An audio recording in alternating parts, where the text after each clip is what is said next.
The emergency alert on my phone started blaring at 3:45 in the morning, and I knew what that meant before I even looked at the screen. I'm Oliver Quinn, and I run a snow removal company in Rochester, Minnesota, where winter storms don't mess around. The alert warned of a blizzard that would dump 18 inches of snow within the next 12 hours, with winds gusting up to 50 miles per hour. I rolled out of bed, kissed my sleeping wife Amanda goodbye, and threw on my thermal work clothes. By 4:15, I was already in my truck, heading toward the Meadowbrook Estates subdivision where I had contracts with about 20 homeowners. The storm hadn't fully hit yet, but the temperature had dropped to -5 degrees, and the first flakes were starting to fall.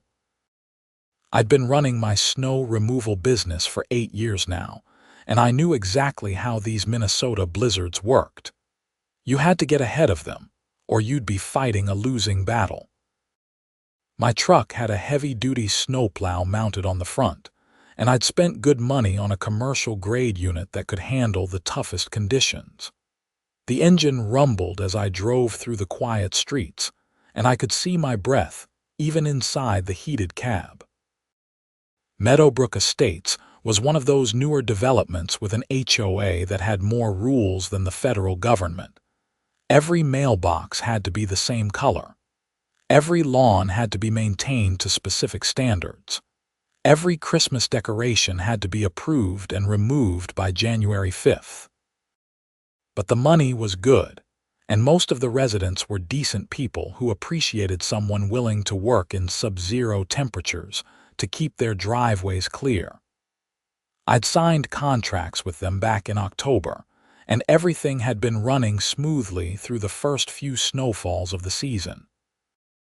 I started with the Johnsons on Maple Ridge Drive at 4:30. The plow made its characteristic scraping sound as I pushed the first accumulation of snow to the side of their driveway. It wasn't quiet work, I'll admit that. A diesel engine pulling a metal plow across concrete makes noise. But this was emergency work, and Minnesota law was clear about that. During declared weather emergencies, essential services like snow removal were exempt from noise ordinances. The National Weather Service had already declared this storm a winter weather emergency, and the county had issued travel warnings. By 5:30, I'd cleared 6 driveways, and the snow was really starting to come down hard. Visibility was dropping fast, and I was grateful for the heavy-duty headlights I'd installed on my truck. That's when I saw her. A woman in a pink bathrobe and fuzzy slippers was standing in the middle of the street, waving her arms at me like she was trying to flag down a rescue helicopter. I slowed my truck and rolled down the window, and immediately regretted it as the freezing wind hit my face. "You have any idea what time it is?" she screamed over the wind. "Yes, madam. I'm doing emergency snow removal before the storm gets worse. You woke me up. You woke up my entire family. That noise is absolutely unacceptable." I recognized her now. Patricia Henderson, the HOA president of Meadowbrook Estates. She lived in the largest house on the block, a sprawling 2-story colonial that probably cost twice what any other home in the neighborhood did. I'd seen her at a few HOA meetings when I first got my contracts, always complaining about something or other. Last month it was about someone's trash cans being visible from the street. The month before that, she tried to fine a family for having the wrong shade of white on their shutters. "Madam, there's a blizzard coming. The National Weather Service has issued warnings. I need to get these driveways clear before it gets worse. I don't care if there's an apocalypse coming." The HOA noise ordinance clearly states that no loud machinery can be operated before 7 in the morning on any day of the week. The snow was falling so hard now that I could barely see her through the windshield, even though she was standing just 10 feet away. "With all due respect, Mrs. Henderson, Emergency services are exempt from noise ordinances. That's Minnesota state law. During a declared weather emergency, snow removal is considered essential. Her face turned red, which was impressive considering how cold it was. I am the HOA president, and I'm telling you to stop immediately. You're in violation of our community rules, and I will fine every single homeowner you're working for if you don't leave right now. I have contracts with these homeowners, and they're expecting me to clear their driveways. If I don't do it now, their cars will be buried by noon.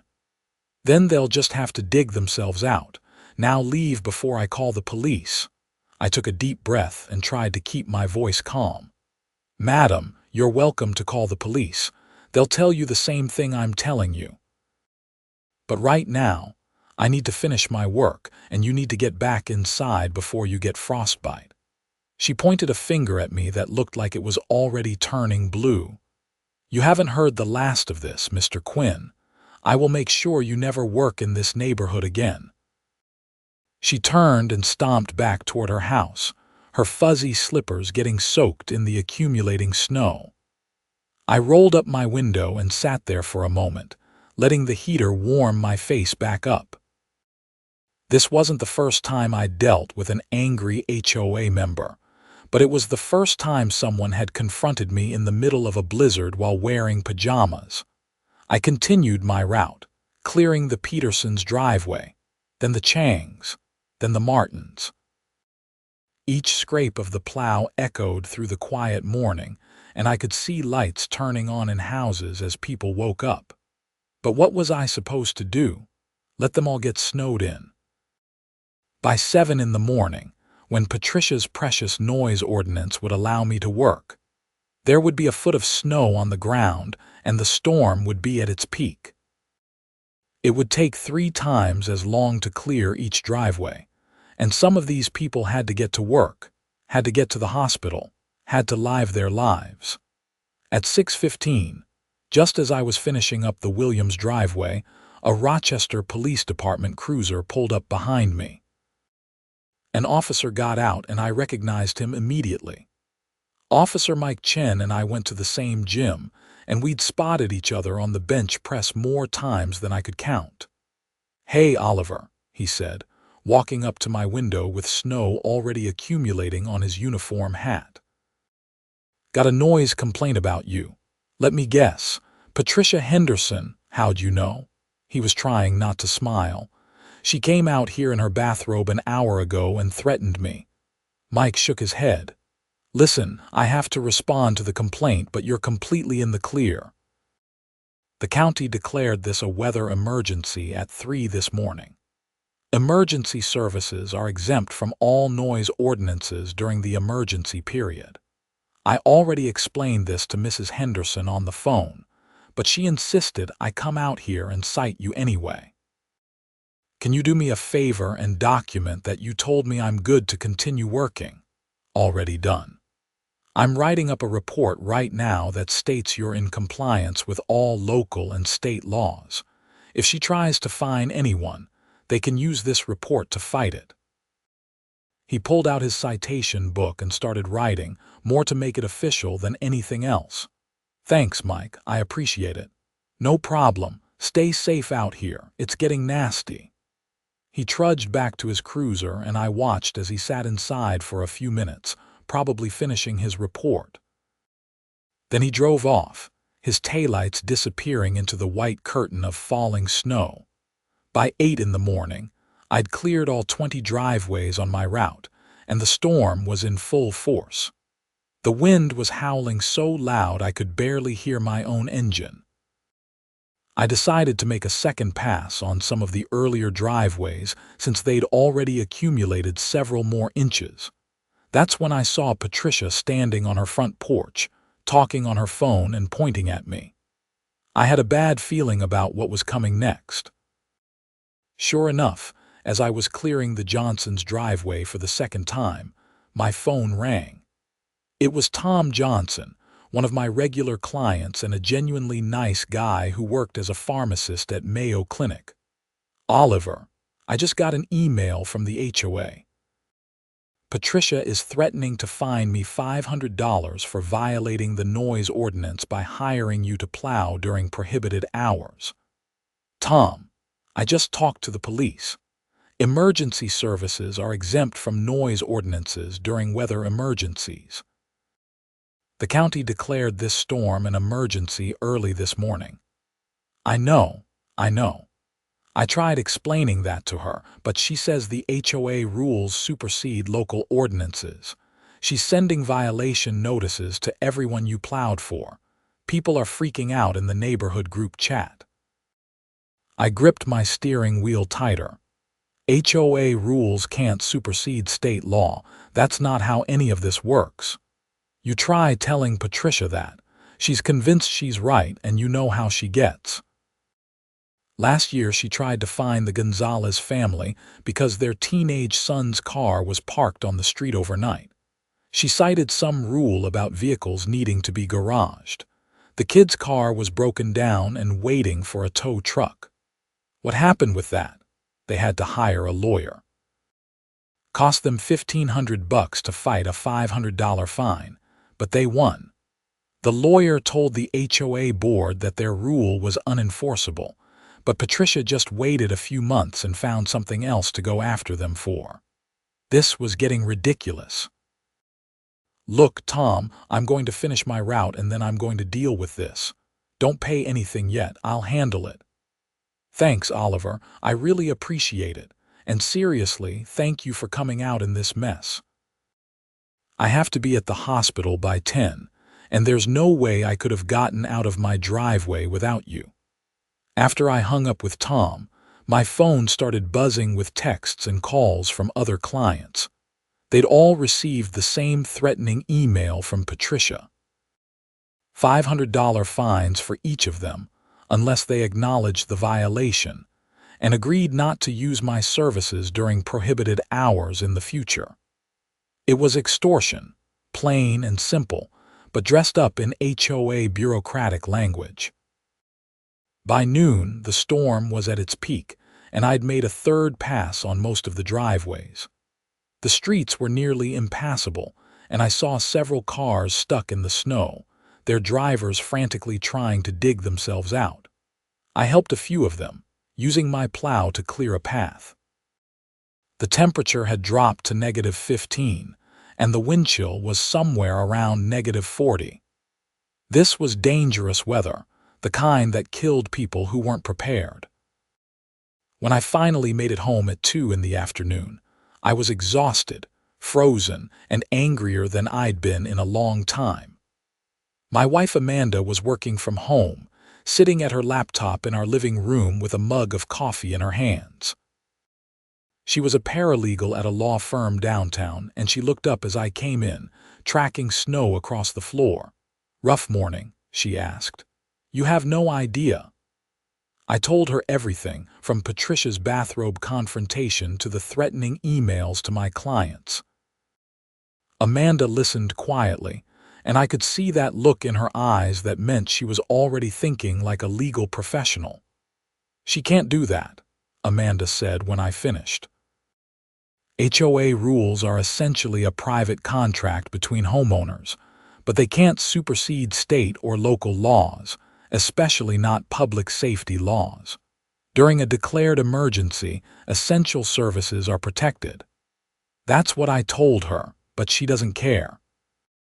She thinks because she's the HOA president, she's some kind of queen who can make up whatever rules she wants.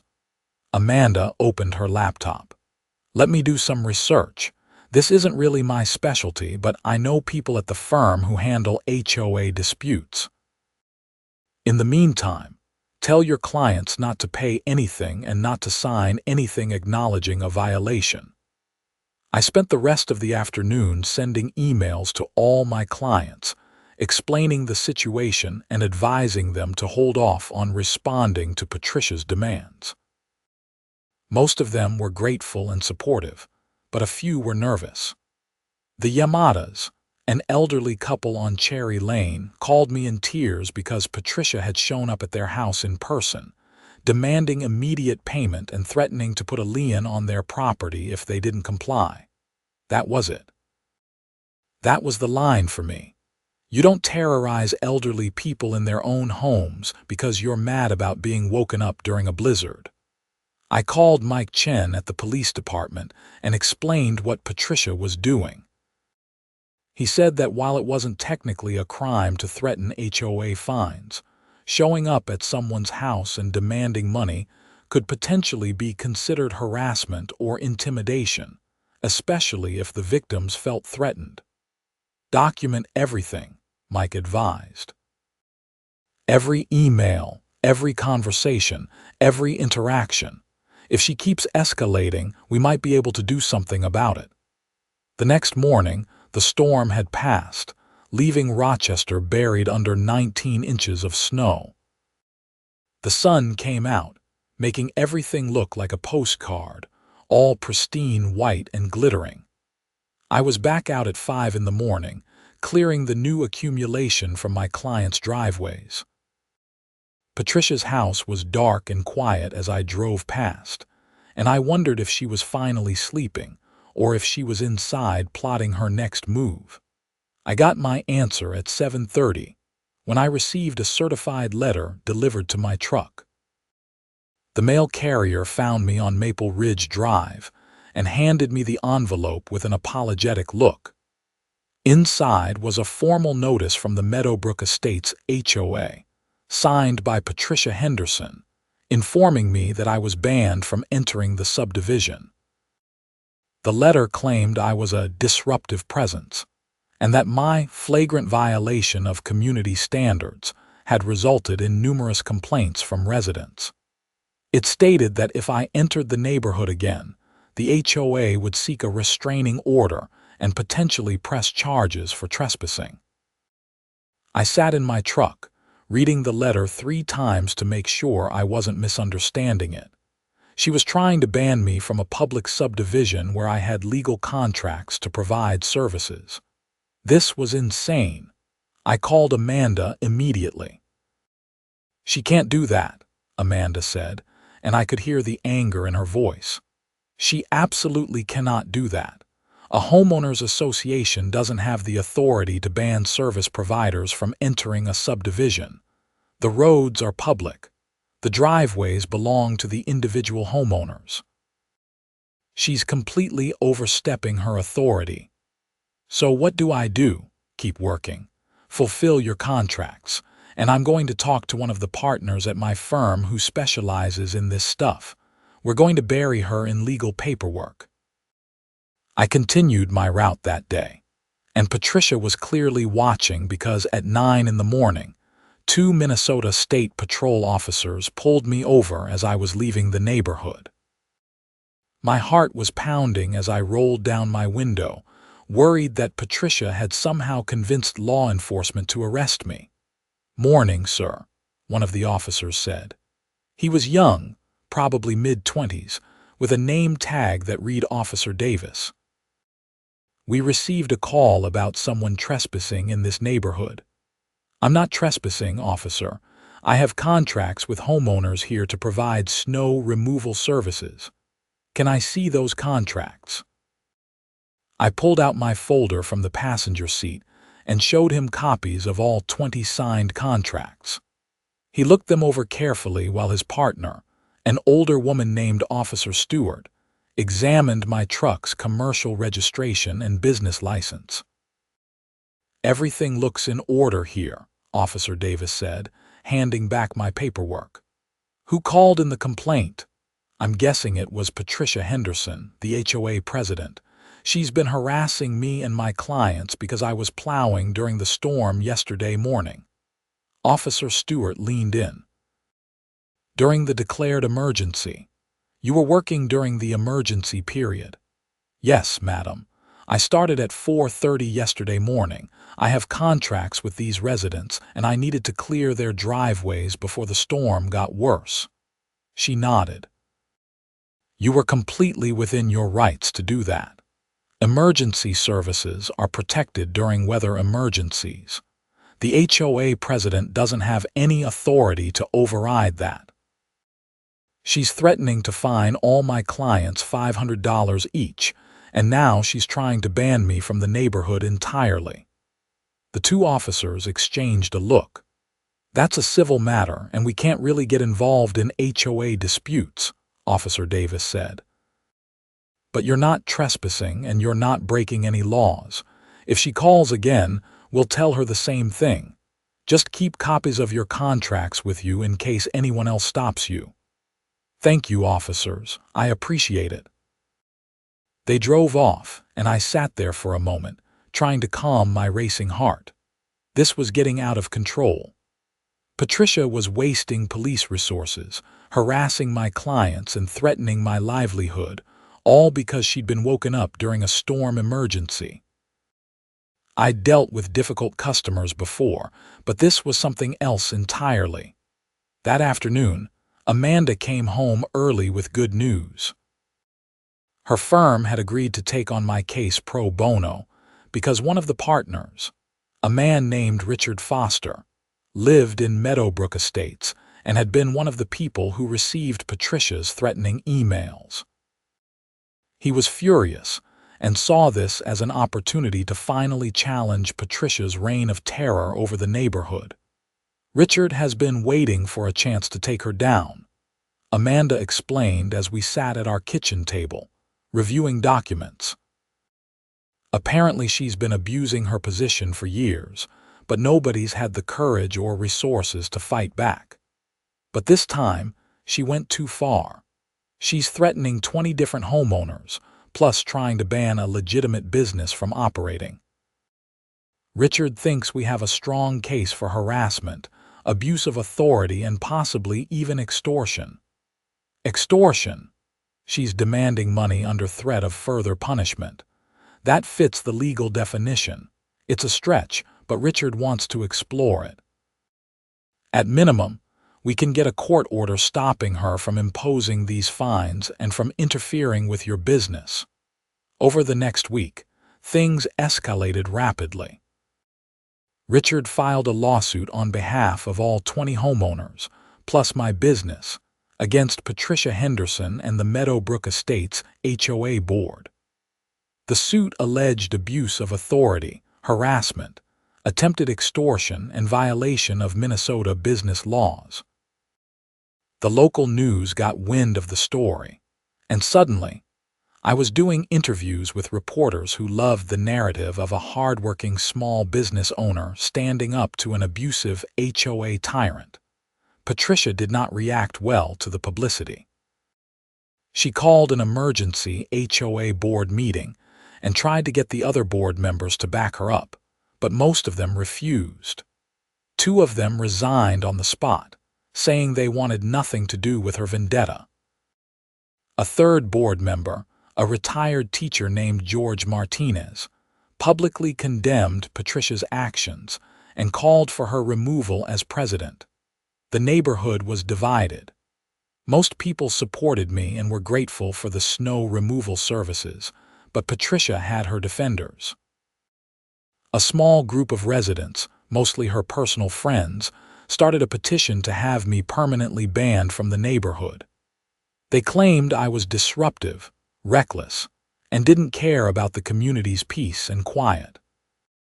The petition got exactly 7 signatures out of the subdivision's 140 households.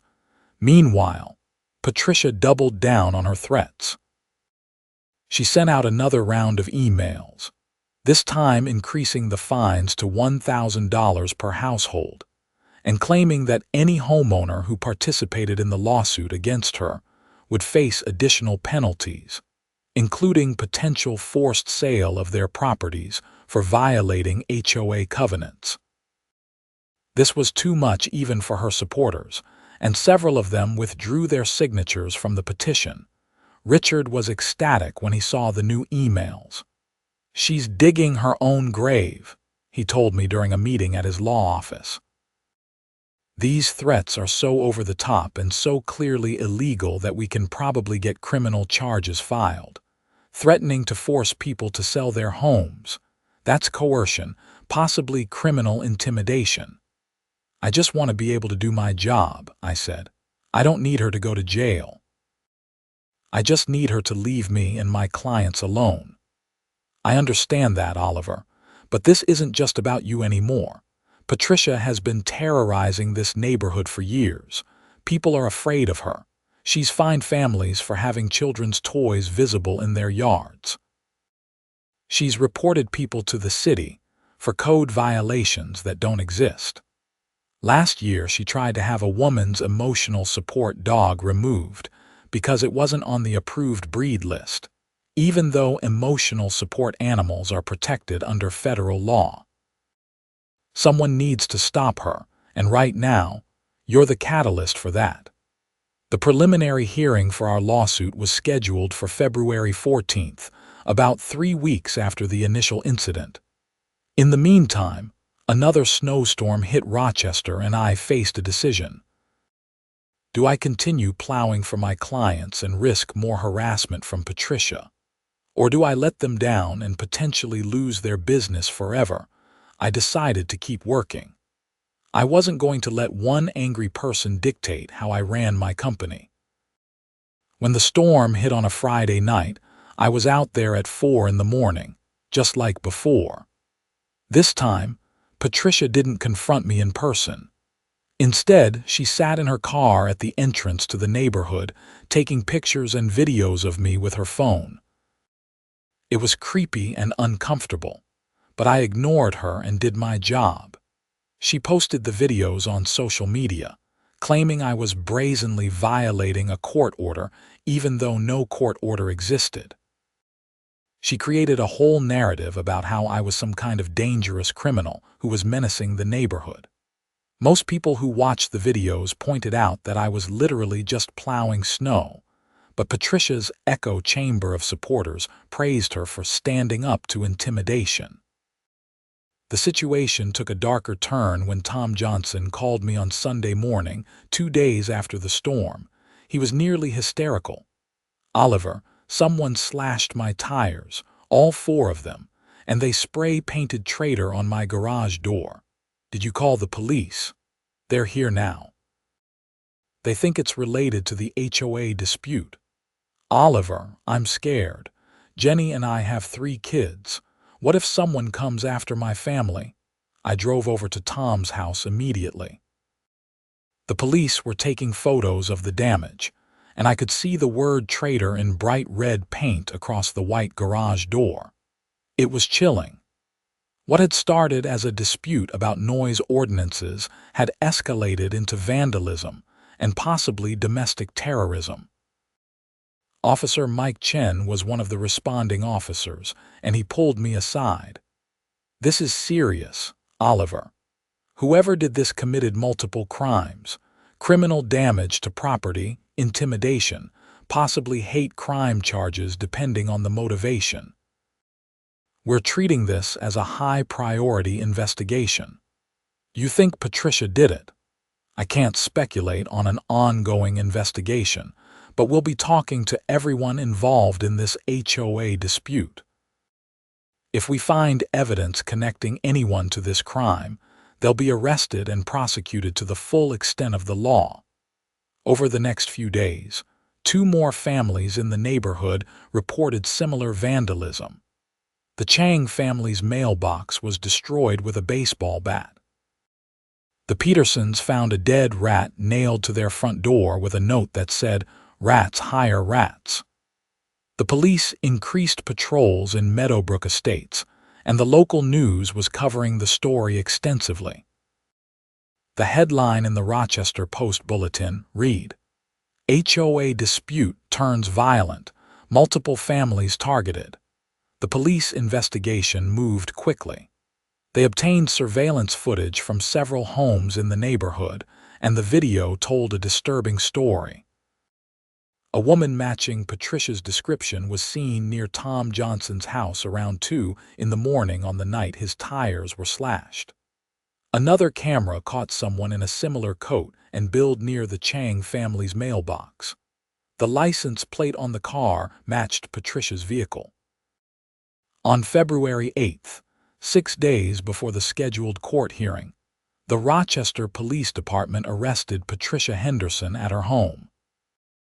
The charges were extensive: 3 counts of criminal damage to property, 3 counts of stalking, 2 counts of harassment, 1 count of intimidation of a witness, and 1 count of attempted extortion. Her bail was set at $50,000, and she was held at the Olmsted County Adult Detention Center. The arrest sent shockwaves through Meadowbrook Estates. Many residents were relieved, but some were in denial, insisting that Patricia was being framed or that the evidence must be wrong.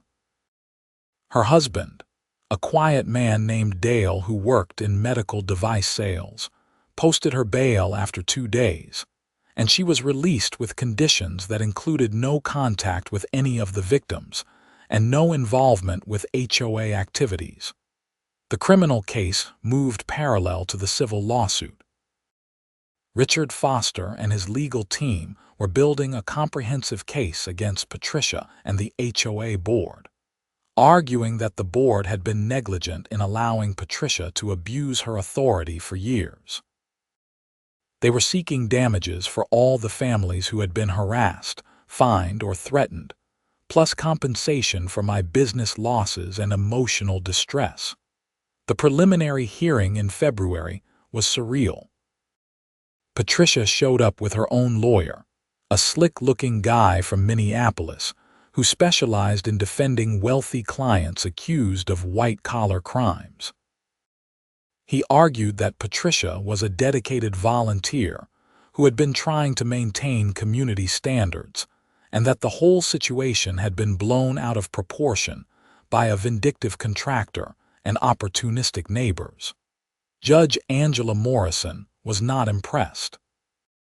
She was a no-nonsense woman in her 50s who had a reputation for being tough on people who abused positions of authority.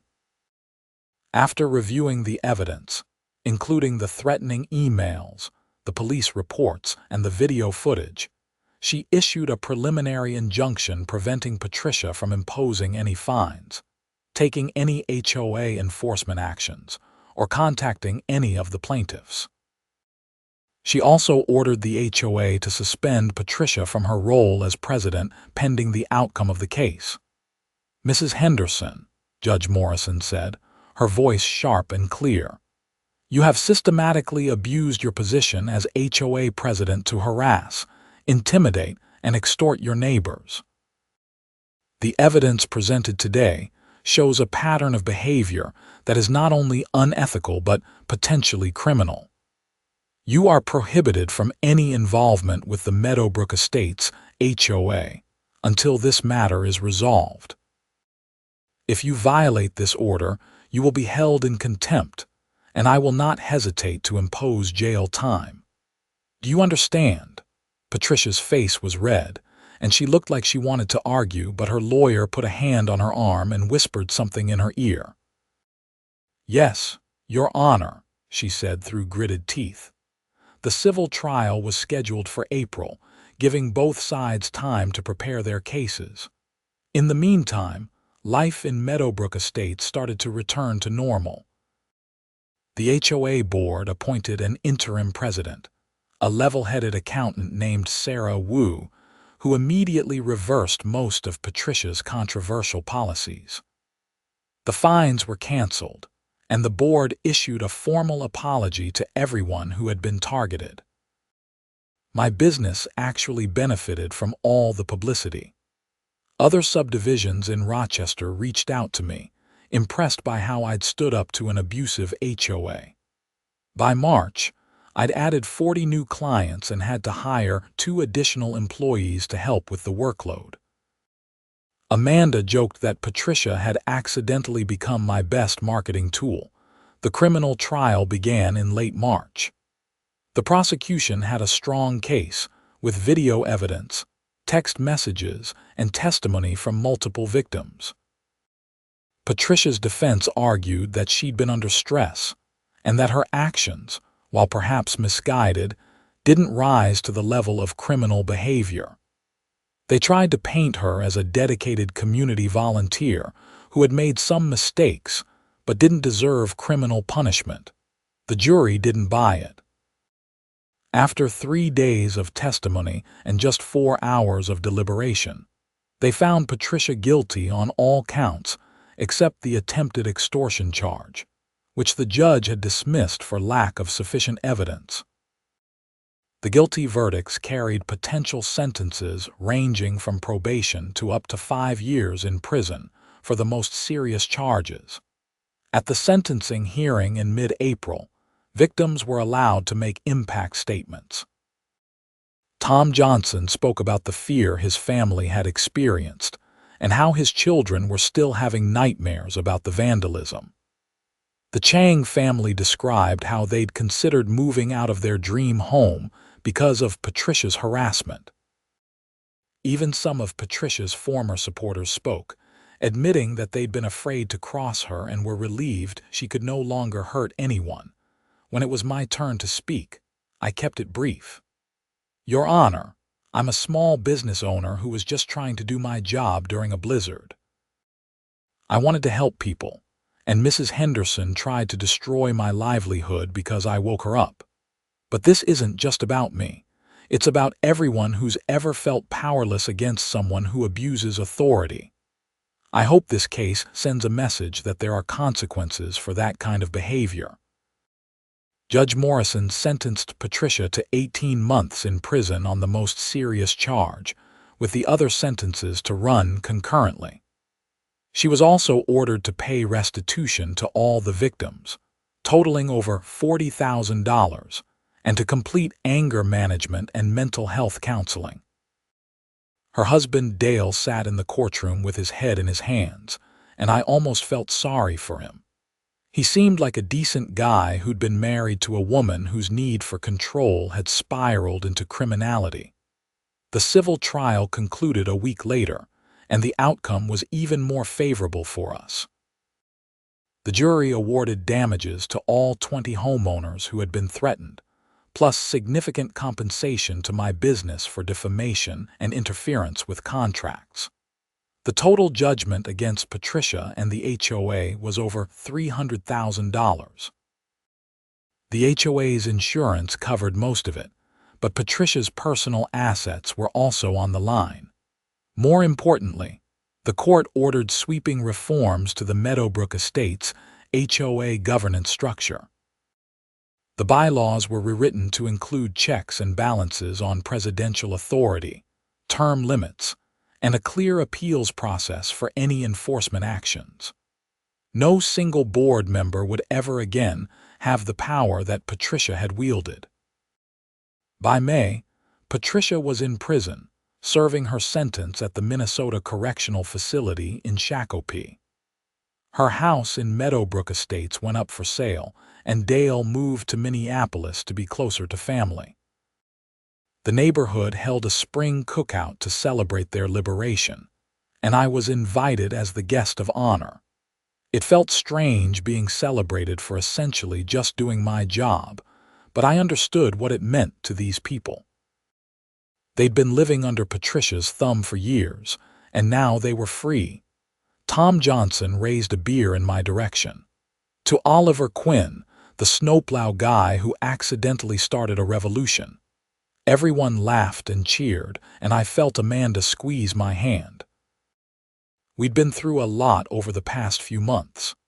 The stress had been intense, and there were nights when I'd wondered if fighting back was worth it. But standing there in the spring sunshine, surrounded by people who were genuinely happy and relieved, I knew we'd done the right thing. Sarah Wu, the new HOA president, approached me with a warm smile. "Oliver, I want to officially invite you to join our HOA advisory committee. We're putting together a group of local business owners and residents to help guide our policies and make sure we never have another situation like this." "What do you say?" "I'm honored, Sarah, but I have to ask, does the committee meet before 7 in the morning? Because if so, I might have to bring my snowplow." She laughed. "We'll make sure all meetings are at reasonable hours." And speaking of snowplows, The board voted unanimously to give you a contract for all common areas in the subdivision next winter. No more individual homeowner contracts. One comprehensive agreement that covers everything. This was huge for my business. The common areas included all the main roads, the community center parking lot, and several cul-de-sacs. It would triple my revenue from Meadowbrook Estates. That's incredibly generous, Sarah. Thank you. It's not generous. It's smart business. You proved you're reliable, professional, and willing to work in emergency conditions. That's exactly what we need. Plus, after everything you've been through, it's the least we can do. As the party continued, I found myself reflecting on how a single early morning snowplow run had changed so many lives. Patricia was in prison, not just because she'd complained about noise, but because her need for control had driven her to commit serious crimes. She'd slashed tires, destroyed property, and terrorized families, all because she couldn't accept that her authority had limits. The legal system had worked, though it had taken time and effort. The police had investigated thoroughly. The prosecutors had built a solid case. The judges had been fair but firm. The juries had carefully considered the evidence. It wasn't perfect and it wasn't always fast, but justice had ultimately prevailed. Mike Chen, who was also at the cookout in his civilian clothes, came over to chat.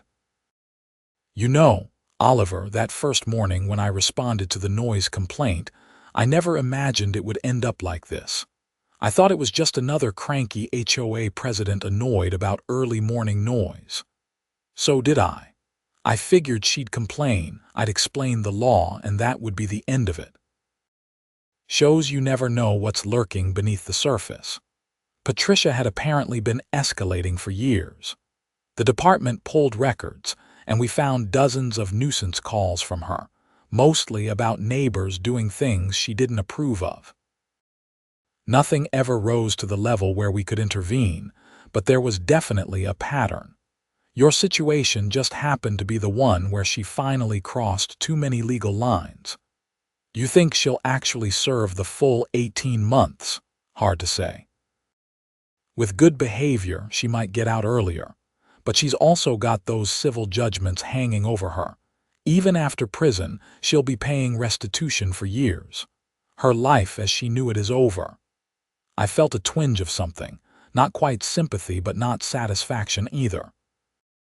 Patricia had brought this on herself through her own choices, but it was still sad to see someone destroy their life over something as trivial as early morning noise.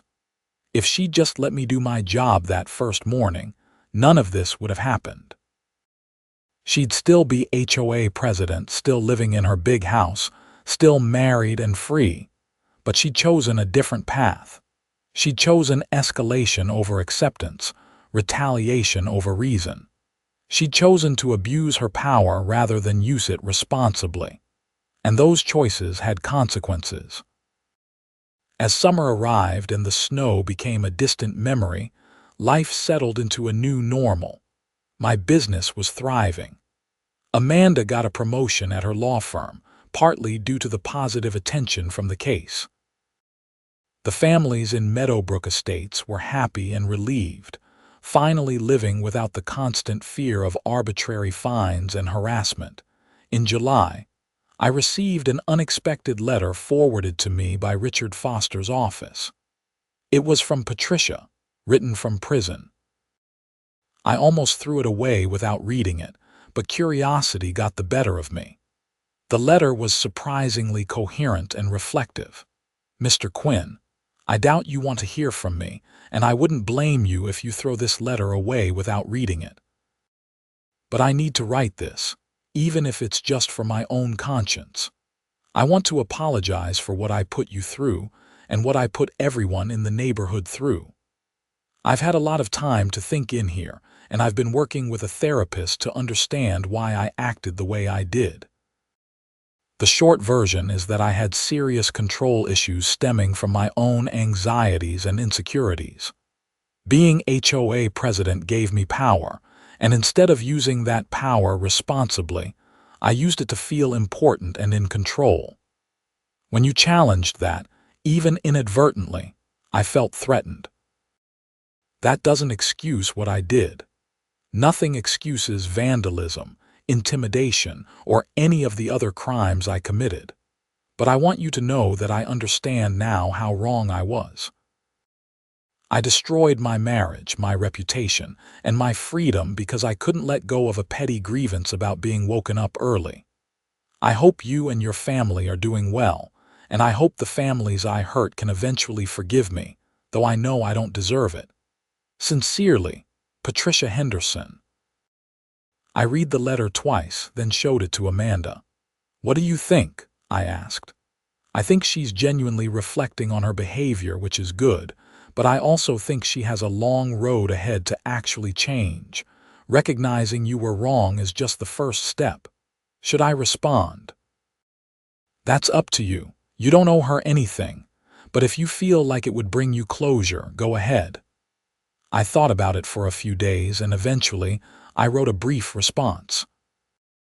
I acknowledged her apology and told her I hoped she would use her time in prison to genuinely become a better person. I didn't offer forgiveness because I wasn't sure I was ready to give that yet, but I didn't express anger either. It just was what it was. The following winter brought new snowstorms, and I was ready for them. My company had grown significantly, and I now had 4 trucks and 6 employees. When the first major blizzard of the season hit in December, we mobilized at 4 in the morning, just like always.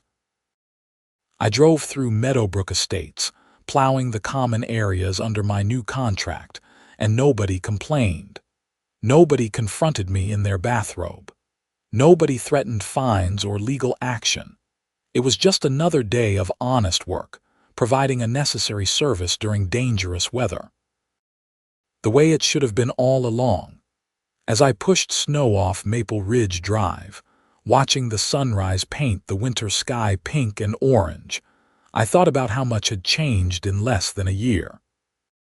A simple noise complaint during a blizzard had exposed systemic problems in a homeowners association, led to criminal convictions, reformed governance structures, and ultimately freed an entire neighborhood from an abusive authority figure. I'd never set out to be a hero or an activist. I just wanted to plow snow and help people get to work safely. But sometimes life puts you in a position where you have to stand up for what's right, even when it's difficult and costly. Sometimes you have to fight back against bullies and tyrants, even when they hide behind official titles and bureaucratic rules. The American legal system, for all its flaws and complexities, had worked. The police had done their job. The prosecutors had pursued justice. The courts had been fair. The juries had been thoughtful. And in the end, a small business owner and 20 families had prevailed against someone who'd abused power. As I finished plowing and headed to my next client, I felt grateful. Grateful for supportive clients like Tom Johnson. Grateful for legal help from people like Richard Foster and Amanda. Grateful for honest cops like Mike Chen. Grateful for a system that, while imperfect, still offered recourse when someone stepped over the line. And I was grateful that when the next blizzard hit, I'd be able to do my job without fear of harassment, threats, or retaliation. Because that's all I'd ever wanted in the first place. The freedom to work hard, serve my community, and go home to my family at the end of the day. Patricia Henderson had tried to take that away from me because I woke her up during a snowstorm. She'd learned, the hard way, that some lines should never be crossed. That authority without accountability is tyranny. That neighbors are people deserving of respect, not subjects to be controlled. The snow kept falling, as it always does in Minnesota winters, and I kept plowing it, as I always had. But now, I did it with the confidence that came from standing up for what was right and winning. Not just for me, but for everyone who'd ever felt powerless against an abusive HOA, an unreasonable bureaucrat, or anyone who'd forgotten that rules are supposed to serve people, not control them. The sun rose higher, casting long shadows across the pristine snow. My phone buzzed with a text from Amanda. "Proud of you, see you tonight. Love you." I smiled, feeling warmth despite the negative 20-degree temperature outside. Life was good. Business was good. Justice had been served. And the roads were clear for everyone who needed to get where they were going. That's all I'd ever wanted. And thanks to standing my ground against one unreasonable HOA president, that's exactly what I got.